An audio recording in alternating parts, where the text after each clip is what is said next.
Welcome to Lead Different. Why not leadership? Why not lead different?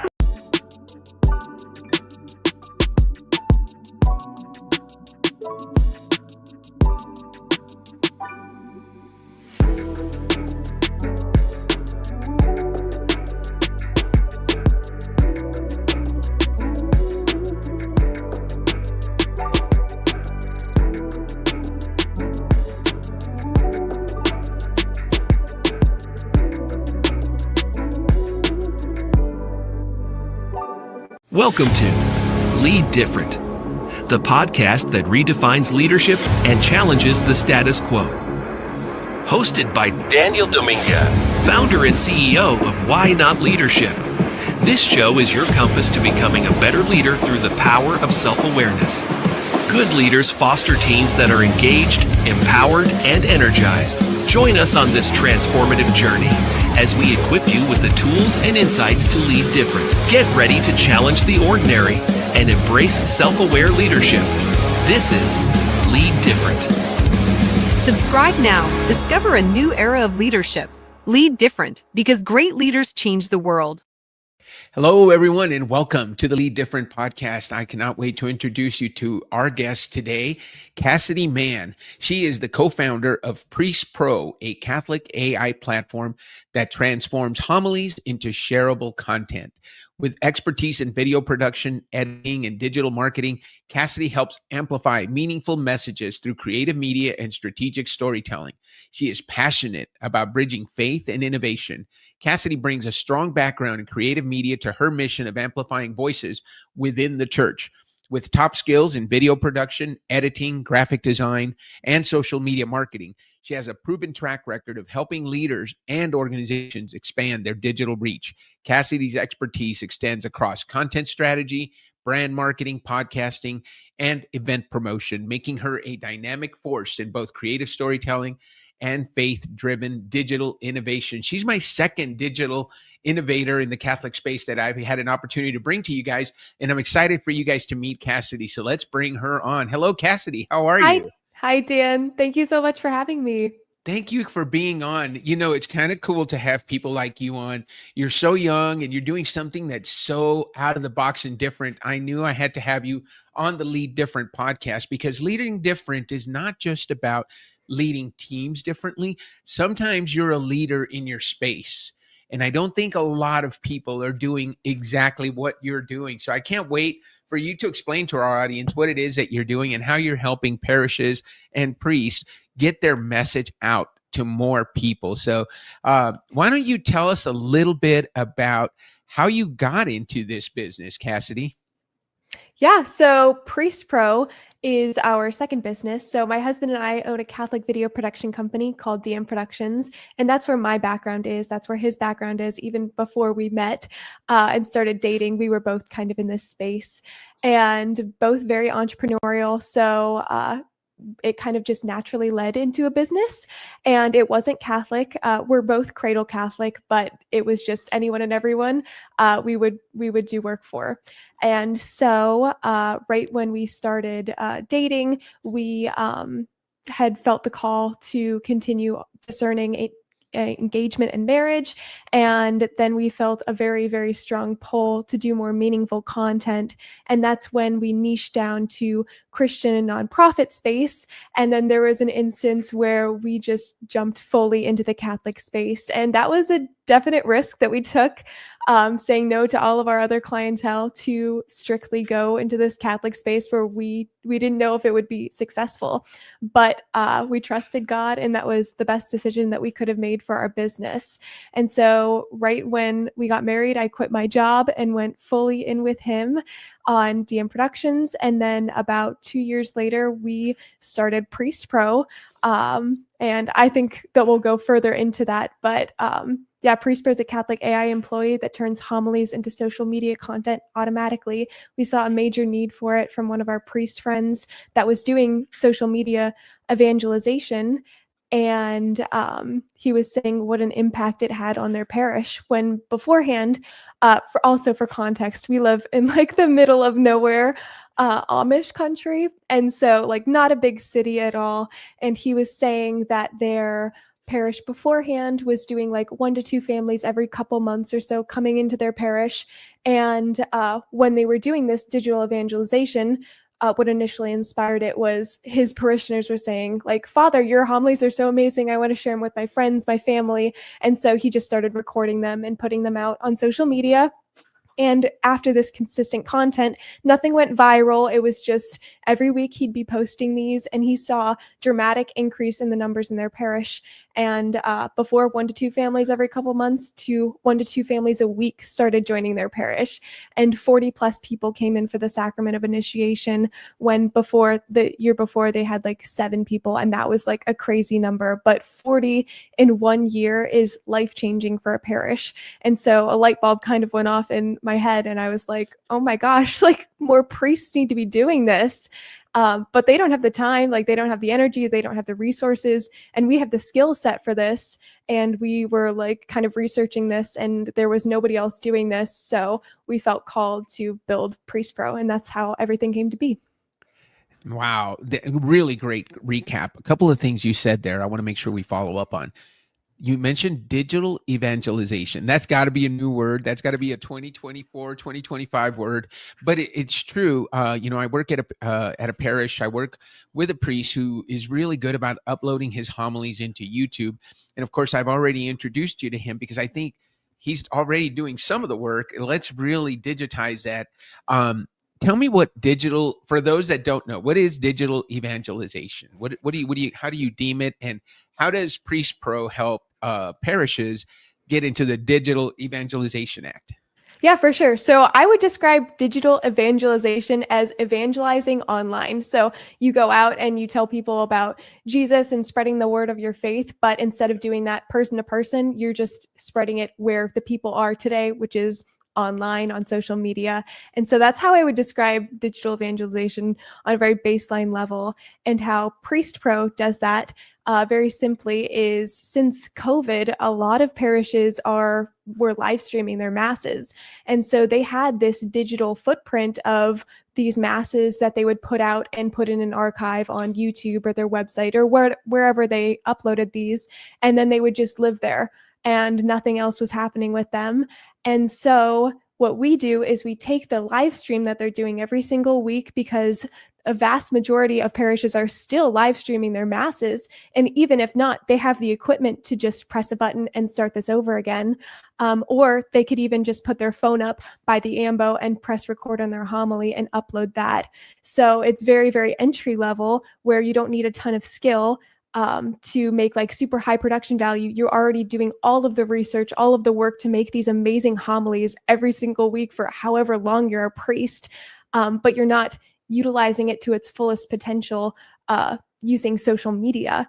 And so we'll take the live stream or the homily video from wherever it's stored online. So 10 a.m. St. Mary's has their social media live stream. We pull that every single week. And from the live stream mass, we'll pull the homily out of it for a full-length homily YouTube video or a homily podcast. And the AI will clip the best homily highlights for social media, add captions to it.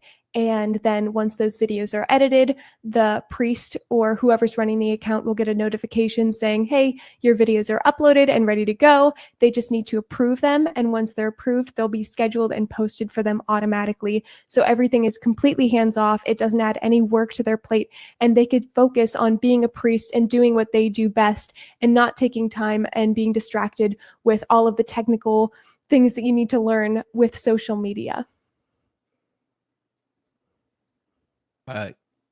Shortening the steps that they need to take and saving people a lot of time. I love what you said, so they can focus on what they do best. I think we all want to focus on what we do best. Obviously, what you do best is social media creation and video editing. That's where your background is. I love the numbers that you shared. You said one parish went from seven people being in the OCIA 1 year to 40 people. How many families did you say they went from? It joining? was, yeah, about 1 to 2 families every couple months to 1 to 2 families a week, which is a crazy jump from Right. beforehand. So And the 1 to only 2 thing that families they every few months, or we're talking maybe 12 families a year to 1 to 2 families every couple of weeks, which is, like 50 families, which is fantastic. Or it could be 100 families, right? If we're doing 2. So we're doing between 50 and 100 families joining. So the parish saw a lot of growth. Mhm. And it came primarily from the digital evangelization that you so well explained. I love the way you talked about it. Why can anyone else use this technology? Because I'm thinking there are other people, right? I have a video producer for our podcast, and we do exactly what you're talking about. Sunil does the editing and creates the shorts that we put on our YouTube channel, that go on our Instagram, they go on Facebook. We use them on LinkedIn. Um, I would imagine the technology is the same, but you've decided to niche into just working with priests and helping them with their homilies. But tell me about the capability of the technology, because I know I'm on your waiting list for when you launch. But can someone else use it? Yeah, so we decided to niche to specifically priests for this use case because being in the video editing space, I'm like looking at all the new AI technologies and tools that you can use. So I've messed around with them so many times, it's ridiculous. And what I've found is a lot of them are very, very general, which is good for specific use cases, but not in like priests and homilies, because it won't pull the best clips. It's not trained on the catechism. It's not trained on homilies specifically. And so it's not going to give you the best quality clips for priests and people in the Catholic space. And so we wanted to create something that is specifically for priests, specifically for this use case, to be the best that it can possibly be. Yes, there's some other softwares out there that will do similar things, but they're not nearly as good for the specific use case. So we wanted to make it the best, like I said, the best that it could possibly be for priests, to help them save time, to save energy, and to just focus on what they're good at. And yeah, we will handle the rest. I love that. Thank you so much for sharing that. So one other thing I wanted to ask, because that's an important part that you just brought up, with regards to using the AI to get the best clips.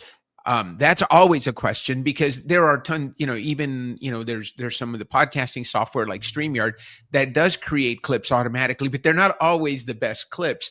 So you've gone and designed an AI that knows the homilies, understands the catechism, understands what priests are going to be looking for. What went into that creation?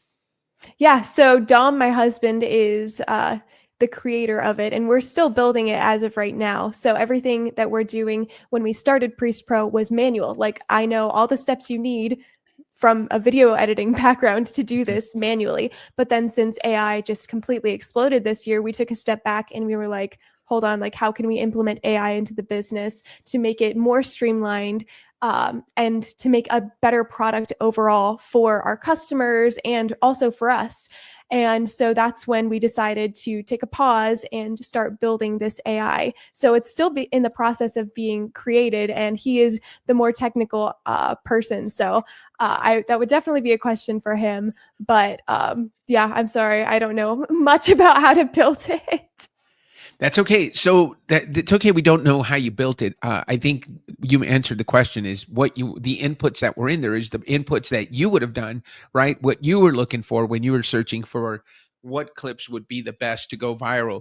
What about if this is going to be a question, there's a lot of priests who aren't social media savvy, have never been on social media. How do you get them to overcome? What is that conversation like for, let's say, the congregation, their office manager and their board is like, hey, Father, we need to do this, but he doesn't want to be on camera, doesn't want to be on YouTube. How do we help them overcome that hesitancy? I think it's probably a conversation around digital evangelization, and even Pope Leo has mentioned it, right? He has said we have got to be on social media. But tell us a little bit about how that conversation might go with somebody who's hesitant. Yeah, absolutely. And in general, the priests that we see that are interested in Priest Pro, like they already get it. They understand the importance of digital evangelization. And so they're like already on board. They're already trying to do stuff like this, but they just want us to take care of it for them. So the priests that get it, get it. The priests that don't. And that's perfectly fine. And it's not going to be for everybody. But for the priest that is kind of on the fence about like wanting to do social media evangelization, but like not being totally on board with like being on camera, all of that kind of stuff, the hesitancy around it, I would share some stories about how digital evangelization has impacted people specifically in like Gen Z, like my age group, where for example, this one priest that we had interviewed, he was saying like, yeah, I was kind of against social media at first, but and then he shared this story. His parish is right by a college, and for one day they had some young college girl that was like, "Hi, I'm interested in your RICA program," and he's like, "RCIA," and she's like, "Yeah, whatever that is," and he's like, "Yeah, sure. I mean, like, how'd you hear about us?" And she's like, "Well, TikTok, of course." And so that kind of made him like rethink things, and he's like, "Holy crap!" Like, she found like the faith and is interested in Catholicism through social media and TikTok and Instagram and all of these other things. And so you need to be where the people are. That's where you're called to be. So I would just think about that a little bit more and like kind of research into these, like what the impact of digital evangelization is and what it can have in your parish and the people around you and in your community. And not even just in your community, but like around the world. Like you can reach people far outside of what you can put in your physical church and who are going to be in the pews when you're preaching your homilies. What a great example of meeting people where they are, right? The Gen Z, the younger generation, the college crowd. I imagine the Newman centers would probably be very interested in Priest Pro, because then we're reaching them on their phones, on their Instagram feeds, on, as you said, TikTok, wherever their preferred social media is. I asked you this in the pre-show. I wanted to hear more about this. What does it mean to you? And you and your husband are definitely carving out a different space. What does it mean to you and to Priest Pro to lead different? To lead different, for me, something comes to mind, and my husband and I have kind of lived by this, is to follow the narrow path. Like, we know it's going to be difficult, and not everybody is going to agree with you, and everybody is going to kind of push you in one way or the other, but following the narrow path. And we truly feel called that this is super, super important, and this needs to be a thing, and it's going to lead so many more people to Christ through the digital landscape. And so following the narrow path is definitely like the one-liner that comes to my mind in how to lead different. Yeah, I love that. And you guys, the other thing that you're doing different is you and Dominic are quite young. You got married young. I think you're in your early 20s, and you're starting a business together. So you're definitely taking a different path than most people, or than most people would recommend. I think the generation before you, they were all about, okay, let's wait to get married, and they're not getting married until their 30s. But your generation seems to be saying, you know what, we find the right person, we get married, and we start our life together. I just was listening to a podcast over the weekend of another couple who they do a lot of evangelization, and they just said, you know, why don't we, instead of, because one of I think when he proposed, or they were talking about marriage, he said, well, I have all these professional goals to do before I get married. And she said, why don't we do that together? It sounds like that's what you and Dominic are doing, right? So tell us about that path, because that's different. And I think people need to hear that, especially young people, because you're taking on your dream, but you're working on it together, and you've started your marriage and you've started your business sort of at the same time. What are the challenges, and what are some of the benefits of that? Yeah, I mean, I totally agree with you that a lot of people, I think it's becoming a little bit more common nowadays to like get married young and like just start living life together, because I had one of my family members say like, oh, you know, don't get into a relationship, like don't get married young, like go live your life, experience things, and like have those life experiences under your belt before you settle down. And why would I not want to experience life and have all of these memories with the person that I love most in the world, and like sharing those from a young age, and so that we can grow and learn together and build these businesses and like grow our faith and evangelize to people and grow a family and just like sharing our love with the people around us. And that's definitely impacted our family members and the people that we kind of share or that like see us around, and they're like, oh, they're a little, they're different. Like what about that is like, I'm interested in that. And so, yeah, I can't remember what the first question was, but I would say that I totally agree with you on that. Yeah, no, that's a great answer. So the first question was around, the fact that you guys are doing something different and getting married young, and you're setting an example. It kind of reminds me of the famous St. Francis quote, preach the gospel always, and when necessary use words, right? You're preaching the gospel through the example that you're setting. And there's an appeal that you bring up. I think in my generation, I'm a Gen X. It was all about, like they said, go experience life before you settle down. Like that was a bad thing. Like settling down was a bad thing, and it wouldn't be any fun. But you're talking about, hey, why not share that experience with the person I love most in the world, and then just have those common experiences rather than you coming in with your experiences, he's coming in with his experiences, and then you've got to kind of bring them together. I guess it also helps you build that long-term relationship too, right? So tell me about the challenges that you have in running the business and working together. You guys got to spend all your time together, right? Yes, we share an office. And so he has his corner of the office, I have mine. And even though we're like together 24/7, I think one of the challenges is separating work from relationship. And so I'll be like still thinking about business stuff and like coming up with more ideas, and we'll be like on a walk outside, and it's just like, okay, turn your brain off, like let's just be present with each other, let's just be husband and wife instead of business partners right now. And so finding that balance of like a work-life balance, I guess, which is difficult, but it's something that I would never go back from. Like I would never want to not work with my husband and go like 8 hours a day not seeing him. And so it does have its challenges, but looking back, like I would not I would not want anything different. Yeah, when we look at, so there's some studies coming out about the changes when the industrial age came to be, right? Families there wasn't such a thing as a stay-at-home mom, because there was a stay-at-home dad, right? When we were an agricultural society, the family kind of all grew up together, right? And mom was there and dad was there, and you went out and worked on the farm, and you all came in and you had supper together. Maybe you took a break, but the family was always together. It wasn't until the Industrial Revolution came along that dad started working outside the home or outside of the homestead, that we got into this, okay, now mom's home alone with the kids, and all the challenges that came with that, that some of those families in the 50s struggled with, because now mom, we're still having 5-6 kids, but mom's home alone with 5 to 6 kids and doesn't see dad, and dad comes home exhausted and doesn't feel like maybe participating with the kids. And so mom's kind of it must have been a lonely time for moms at that time.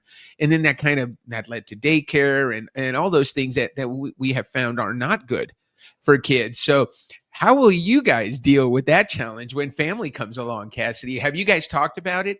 And maybe you probably have friends who are dealing with it. So how is your generation dealing with the fact that you guys, now you've got the dream, right? You're working together, you're together all the time, but now comes along little Cassidy or little Dominic. How are you going to deal with that in the context of the businesses that you're building? Yeah, absolutely. And so this is something that we talked about way early on in our relationship. And so homeschooling has become super, super popular. And I found that a lot of my friends, a lot of people around me are like wanting to homeschool their kids as well. And having like homeschool communities so that you're not like so lonely. But also like we work from home. So having like dad doesn't have to go out and like, sometimes we do have to go out for filming or to have an event or traveling, whatever you want. But most of the time we are all together, and we would love to keep it that way. So yeah, just like that traditional household where mom and dad are like always present. That's like the main goal that we want with our kids, is to always be there. That is a really good goal. I really appreciate you answering that. Let's ask a question, and I have a feeling I might know the answer to this already, but let's talk about it. This is a key question I like to ask.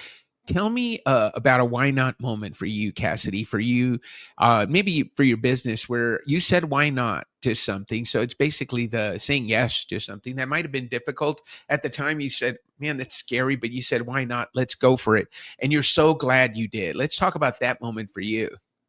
Yeah, I would say for the why not moment that really started it all was niching down to the Catholic space for DM Productions. That was really, really risky. We had a lot of people around us, loved ones that really cared about us, that were like kind of warning us not to do that. Like that's a bad idea. But we felt called to do this, and we took the risk of niching down all the way to the Catholic space.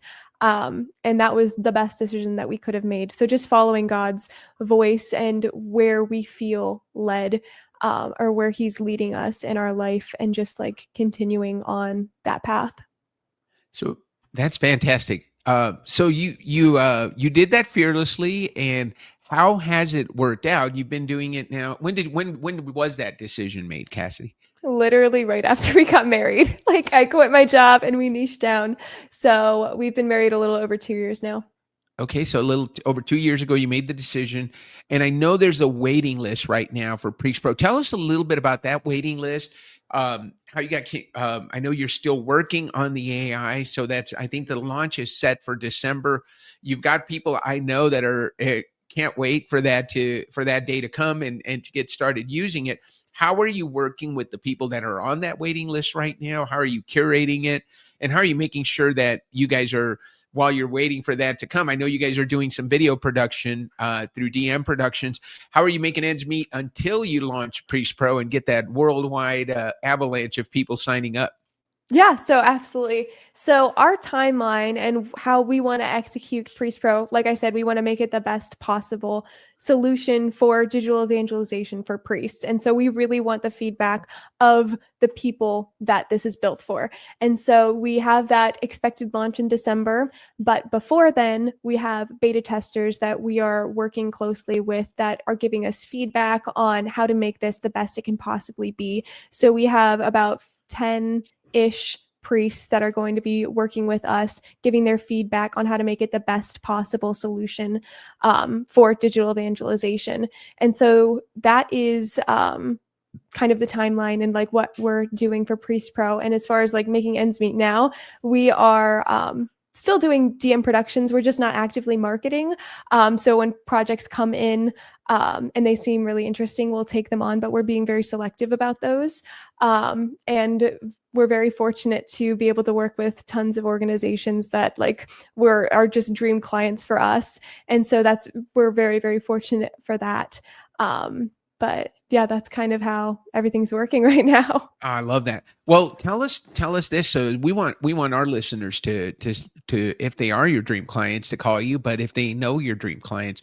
So who is your ideal client? Who do you just love to work with right now? And then obviously we know that in the future, it's going to be parish priests who want their content digitized and distributed. But who are your dream clients right now? Yeah, absolutely. So our dream clients with Priest Pro are priests that are amazing homilies. That's what everything is built off of. And so if you give amazing homilies, that's like number one level of importance. And then number two is to make things as easy and seamless and frictionless as possible if you're live streaming your mass. And those are the two qualifiers that make you an amazing candidate for Priest Pro. And so if you know anybody, if you're this person, you can sign up to join the waitlist. And we have a bunch of free resources in the meantime, so we don't leave you hanging on how you can implement things that you're already doing into digital evangelization. And if you know a priest, please share Priest Pro with them. And yeah, get the word out. That's what we want to do, is spread the word as much as possible so that priests that can use this know about us. And so that would just be super helpful. So what does the onboarding look like? And I'm taking you down this path because, a lot of us, whether you're in the Catholic space or not, everybody's everybody has an offering, and everybody has a way that they walk people through their sales funnel. So what's the onboarding like right now you said you have 10 beta testers right now. So what kind of training do they need? How long does it take for them to be ready to start sending you videos? Or like you said, is it as simple as put your iPhone up on the ambo and just, maybe you get a ring light and then put it up there, and while you're giving your regular homily, you're just recording yours? How simple is it? What kind of interaction do they have with Priest Pro, with people like yourself and Dominic, or is it all digital or via email, or do you do Zoom calls? Tell us a little bit about that. Yeah, absolutely. So from start to finish, if they are interested in Priest Pro, they'll sign up for the wait list. And once they have that, they'll get a couple emails from us saying like, thank you so much, and we'll be reaching out to you shortly. And then after that, if they are even interested in even further with the resources that we have a course, because we know that not every priest can afford our service. We don't want to leave them hanging. So we have created a course that shows them exactly from start to finish how they can implement digital evangelization into their parish. So I've gone through and listed out all of the resources, all of the softwares, exactly step-by-step tutorials on how I do this from a professional videographer, video editor, and how to basically teach you how to do this yourself. So we don't leave anybody hanging. And in the meantime, for somebody that's interested in Priest Pro, we will go on like a 30-minute onboarding call or like discovery call that is kind of wondering or like asking the questions of like, are you a good fit for Priest Pro? And to be able to connect their social media accounts. So that takes about 30 minutes to sign up and get into the back end of our system. And that's really the only thing that takes time from them, is that initial call. After all of their accounts are connected and we know where their live stream is going to be, that's all. So every single week, they just need to approve those videos and they'll be scheduled and posted for them automatically. So like I said, we want to make it as frictionless and completely take that workload off of their plate as possible. So it really is just that 30-minute call, and then everything else is done for them.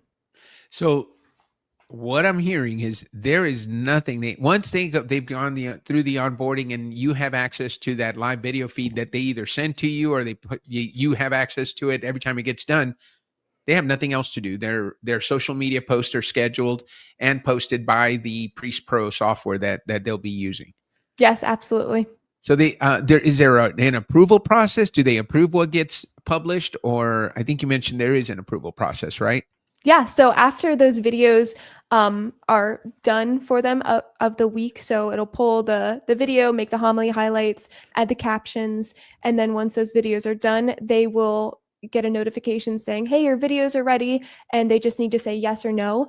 And once the videos that are approved are like, they got the check mark, they're ready to go, they'll be off and scheduled and posted for them. It really is that simple. Excellent. So you mentioned in the pre-show, we talked about your experience. So you have some experience in theater and drama. Where does this spirit, this courage that you have to just start something new and be an entrepreneur, where did that? It truly is, and this is a leadership podcast. It truly is leadership that you're displaying to take on this challenge and to join the digital age and bring it to a whole new audience that probably wasn't ready for it or didn't realize they needed it, but you found it and you're taking off with it. Where do you think it came from? Yeah, so I've always been very entrepreneurial. Like when I was little, my parents would have yard sales. Like we would run our lemonade stand. Like we'd have to stock inventory and like sit out there in the hot sun for 8+ hours to make like $20 and split it between my other siblings. And so by the time the day was done, like you made $2. And so I just, I really fell in love with like entrepreneurship at a young age. There was another thing that I started when I was in high school where during COVID, there was this Dillard's clearance center where they had a bunch of like the things from regular Dillard's stores that they didn't sell. They put them over here for clearance. And this is during COVID when they didn't know if homecoming or prom was happening. So they had all of these brand new dresses with tags on them that were marked very low. And so I spent, I don't know how much money, probably like $100 in inventory. And I didn't get them all in my size because I knew that I would like use them for myself. So I had the intention of selling all of these and turning them for a profit. And so I bought them all. I had this big inventory of dresses that I like sold to my friends. I like posted about it on Instagram, and like it kind of started this like other business, like short term. And yeah, always like little things. Then I started getting into photography. And so I started a photography business and like freelance things that way. And then it eventually just like I learned little by little what I liked, what I didn't like, what I was good at, what I wasn't good at, and like growing my skill set into like working with my husband on the video end side, and then eventually creating Priest Pro. So it was a long time of like working and being a leader, learning, and kind of to where I am today. And I still have a long way to go for sure. Yeah, sounds like it's always been there though, and so you're in the right spot. Let's talk a little bit. We always do this with our guests. We share the YOS discovery because we want to know, okay, how does it resonate and where does it come from? So your Y results when you took the discovery came back as contribute, better way, and clarify. So what we know about people with that combination is they're people who love to contribute to the greater cause, make a difference. They're always helping others. And I mean, listening to you, that comes across so clearly. So we've got the contribute. They're also, your how is better way. So you're always looking for a better way to do it. So there's obviously when your space is the digital space, you're helping priests find a better way to digitally evangelize. And then your what came back is clarify. So clarity is important to you. What you deliver are clear plans of action or clear solutions. How does that resonate with you? And then we'll talk a little bit more about where does that come from. But how does it resonate with you in terms of contributing to a greater cause by finding better ways in order to provide clarity? Yeah, absolutely. So when you kind of gave me the results of that, I was like, holy crap, like that is totally accurate. And like, yeah, something that I probably couldn't put into words myself, but that was able to come across as like the exact pinpoints of my purpose and my why. And yeah, that was just like kind of eye-opening of like, wow, it really is that simple. And like, that's exactly what I'm trying to do. So that, yeah, thank you so much for that. Absolutely. Well, tell us, we share the same why of contribute. And I like to ask that question, where does it come from for you? What makes you the kind of person, because not everybody leads with that, right? You lead with wanting to make a difference, have a bigger impact, and help others. I'd love to hear, do you remember the first time in your life that you said, you know what, I just really want to make a difference. I want to do things for others. I want to help. Do you know where that came from? Do you remember the first time that showed up for you? Not necessarily. I think I've just always had that. There wasn't like a specifically clicking moment that's coming to mind. But for Priest Pro specifically, after I had that conversation, I was like, there's got to be something. Like, there's got to be a way to make this easy for priests. Like, this is super, super important. And like, the Catholic Church has always been on the forefront in like technology and using the tools of today or whenever today was, whether it be the printing press, like the roads, and like television, radio, like they've always been on the forefront of things. And like, it's kind of slow because everything is so traditional to, I feel like, innovate in these spaces in a technical way for social media. Like, I feel like it's been slow in that way. And I want them to impact the people because everyone is on social media. Like, my generation spends an ungodly amount of hours on social media. And so like, they need to be evangelized there. Like, if they're not being shared the gospel there and like impacting, like, where are they going to find it? And so like, for me, I wanted it to be simple. I wanted it to be easy for them. And like, there's just got to be something, and there wasn't. So that's why we created it. I love that. So, are you messaging differently since learning that about yourself? Have you caught yourself saying? Because one of the things I do, when I meet people for the first time, I lead with my YOS. So, Cassidy, you could say, "Look, hey, if you work with us, I'm going to contribute to your success. I'm going to show you a better way. I'm going to give you a clear plan of action." Have you played with that at all, or even just subconsciously? I know a lot of people tell me, Dan, I kind of always knew this about myself, but now I have the words to say it. So has that been helpful for you? Yeah, I would definitely say anytime I'm like writing some sort of message or an email or for social media, I just ask myself, like, how clear can this be? Like, I want this to be super simple and like easy to understand and like really get the purpose across so it's not wasting anybody's time. I continuously like ask myself that of like, how can I make this super easy, simple, and like clear to the point? The other thing I want to say is it's almost a silly question because you seem so fearless, but is there a fear you had to overcome as you started your company, as you guys began your video production company and then launched Priest Pro? What's a fear you had to overcome, and how did you do that? Yeah, I would definitely say one of my main fears is like, we're not going to make any money with this. And money is definitely not the main reason why we're doing any of this, but like you have to pay the bills. And so that was something that I was definitely fearful of. And that's another thing that my like loved ones were worried for us as well. And so just kind of putting that behind us. And it was scary for a while when we niched down to the Catholic space because we said no to all of our other clients and we didn't have anybody for many months. And we were just not making any money. And I was really worried, like, did we make a terrible decision? Like, we're going to have to go back and I don't know what we're going to do. And God really pulled through, like he didn't leave us hanging. And so just that trust and like, everything's going to be okay. Everything happens for a reason, and just letting that go. And knowing like, even if it's not necessarily what I have in mind, like God's not going to just leave us high and dry.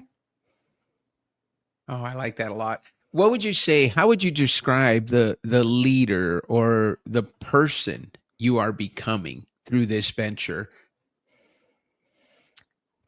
Gosh, I would say the leader that I'm becoming, I want to be more like Mary. Like, I just want to, she's amazing. And I just want to emulate her wisdom and her like patience. And I know you're not supposed to pray for patience because that God will test you. But I want to be more like Mary. That's the leader that I want to be. That's fantastic. Well, Cassidy, it has been such a pleasure to talk to you, to get to know you. Know that you got somebody in Albuquerque, New Mexico that is definitely cheering you guys on in the Midwest as you go through your launch that's coming up in December, right? I think that's the launch date that you have. Where can people find you? What's the best place to find Cassidy Mann and Priest Pro? Yeah, so Priest Pro, just go to priestpro.com and that's where you can join the wait list. And for me personally, you can find me at cassidy.at.priestpro on Instagram. I'm on LinkedIn and Facebook as well. Fantastic. Well, what do you say we end the show on that note, Cassidy? Why not? Thank you so much for being on, guys. If you learned something new from Cassidy, please make sure you leave us your comments. Don't forget to subscribe to the channel and then invite your friends to follow us too. We want as many subscribers. We want to get the message out about Priest Pro. We want to get the message out about leading different. If you have a leader in your life that you would like to introduce to the Lead Different podcast, send them a link, subscribe yourself, and leave us your comments so that we can spread the message about leading different to more people around the world. Thank you so much for Cassidy for being on. We look forward to the premiere of this episode and sharing your story with the world. Thank you so much, Dan. It's been great. This is Lead Different. Subscribe now. Discover a new era of leadership. Lead different because great leaders change the world.